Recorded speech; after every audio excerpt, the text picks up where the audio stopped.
Hello everyone! In this video I want to show you how to work the chainless starting double crochet that I use in the textured chevron sampler throw. This is a great technique to use when you're beginning your rows so that it gives you a pretty standard look to each row. The first two rows I used a chain 3 and then I skipped the very first stitch, which is a typical way that a lot of people do their patterns. The problem with that is it gives you this gap in your project.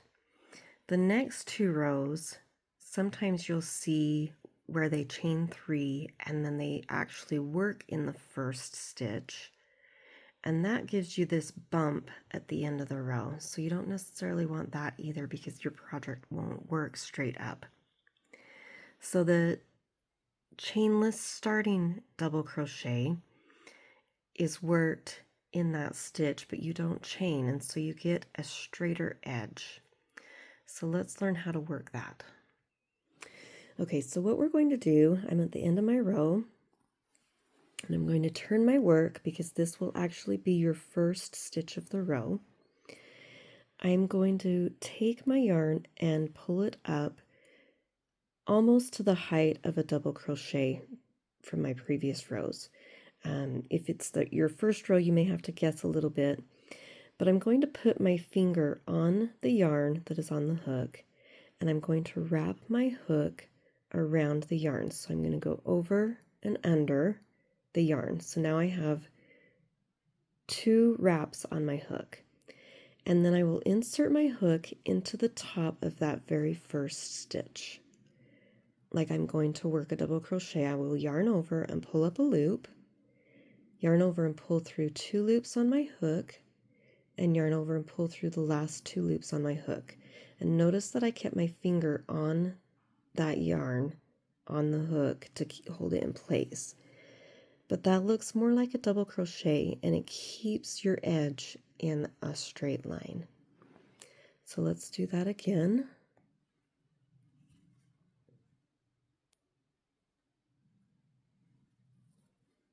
Finish my last row there. I have my yarn on my hook. I'm going to pull it up just about to the height of a double crochet, put my finger on the top of that yarn on the hook. I'm going to wrap the yarn around my hook by going over and under the yarn, and then I will insert it in the top of the beginning stitch, yarn over and pull through the stitch. I have 3 loops on my hook.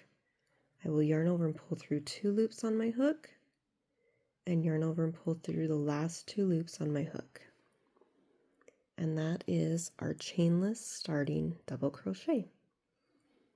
You can use that in about any project just to keep your borders straight, but make sure that you're following.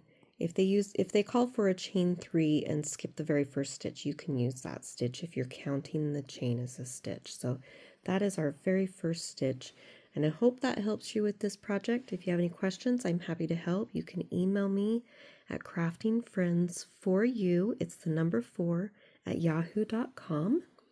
You can like and comment on this video, and I will respond here. Go ahead and subscribe to my YouTube channel so you can stay up to date with all of the latest crochet stitches and tips and tricks that I have for my patterns. And happy crocheting, everyone!